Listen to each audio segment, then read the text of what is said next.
Hi everyone, my name's Mark Deere, and in this video I want to talk about doing things for people that they didn't even ask you to do. Now, I thought about this because this is something that I've done my whole life, but I saw it in a movie the other day and it was very clear in the movie. The movie was called Oh, What Fun. It's on Amazon Prime. And it was interesting because it was basically about a mum she took a lot of pride in being a good mum. She wanted to be in this competition and stuff. You can go watch it. Amazon's been pumping it pretty hard, like getting people to watch it. But yeah, in the movie, she was doing all these things for her family that they didn't even want her to do, and they didn't ask her to do them. And she was resentful because she wasn't getting any recognition for all the things she was doing, even though nobody ever asked her to do those things.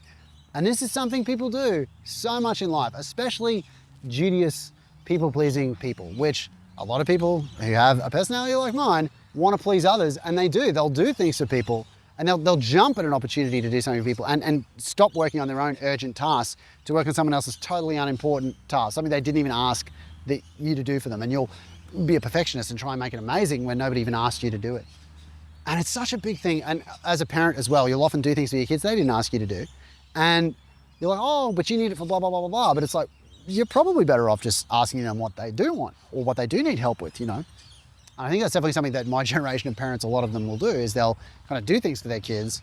And I see this as having been a teacher for 10 years, that there's a lot of learned helplessness with kids because they have a lot of things done for them that they didn't ask for help doing, but they've never had to do it themselves because it was always done for them.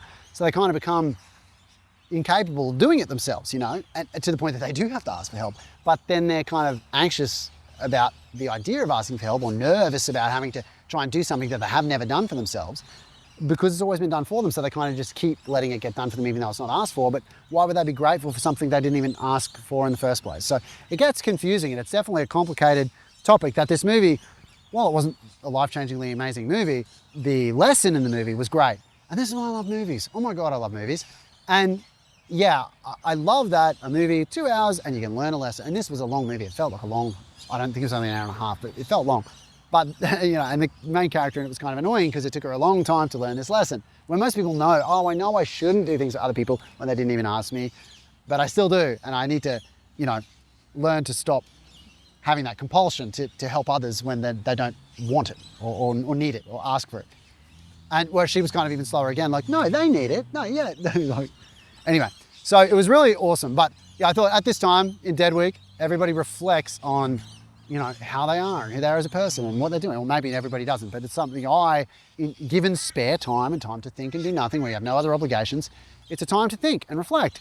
And yeah, seeing that movie, it was just, and we saw it, I don't know, a couple of weeks ago now, but yeah, it's an important lesson, which is, you know, if you're gonna do something for someone, at least check in first before you give too much. Check in, does the person want it? Will the person value it? Because if they won't, like, why not do something for you or something you will value? And you don't have to do that out of anger or out of resentment. Like, if you just take that one step to check if it's something the person wanted or needed, you know, a good thing is if they ask, then you can think about doing it. And even then, how badly do they want it? Is it urgent? Because if you have something that's important for you, like, forget about their urgent task, you know? I don't know. Anyway, it's an important idea and something definitely worth reflecting on if it's something that applies to you in your life, which is you often focus on pleasing others or doing things for others that they didn't ask you to help them with. And so then when you expect recognition or validation and they're like, what? No, I didn't even ask for that you don't become filled with resentment and rage. And I think at this time of year, a lot of people, I mean, this is probably something I inherited, I don't know, but it's like a lot of people put a lot of energy and time into Christmas and like, we have to have a perfect Christmas dinner. It's like, why? Nobody asked for that. Like, we have to have this, we have these, and traditions, I guess they're important, but if everybody's not excited, like our kids, so excited about going to look at the Christmas lights. And every year as part of that, we make like Rocky Road. And on Christmas Day, we make this thing called chobbles. I should do a whole video about chobbles. I'm going to do a cooking video about how to make chobbles. But this weird thing, you're probably like, what is that? They're kind of like rumbles, I guess. I don't know. I think that's only in our family. I don't know. Anyway, I'll teach you about that sometime. But the kids expect those. They ask for them. They want them. And they help make them, you know. Same as when we go light looking. Like, we have traditions that our kids really care about. Then any other tradition, it can go by the wayside, because if it's not important, if nobody else wants to accept you and you're doing it just for arbitrary reasons, let it go. Let it go. Yeah, that's it for today. I'm pretty, I I don't like moving towards giving advice in videos, but this is one of those things that I know is not good. If someone's not asking you for something, don't do it for them. Okay, I know you want to help people, because I want to help people. And I especially want to help people who don't realize they need help. That's the caveat, or not the caveat, the exception. It's like someone really needs help, but they don't realize they need help, or they're too scared to ask for help. And that's when you help them. It's like, even then, what they need is you to talk to them. Like, they need to tell you what they need, even if they don't realize they need it. It's like, don't do it for them. I don't know.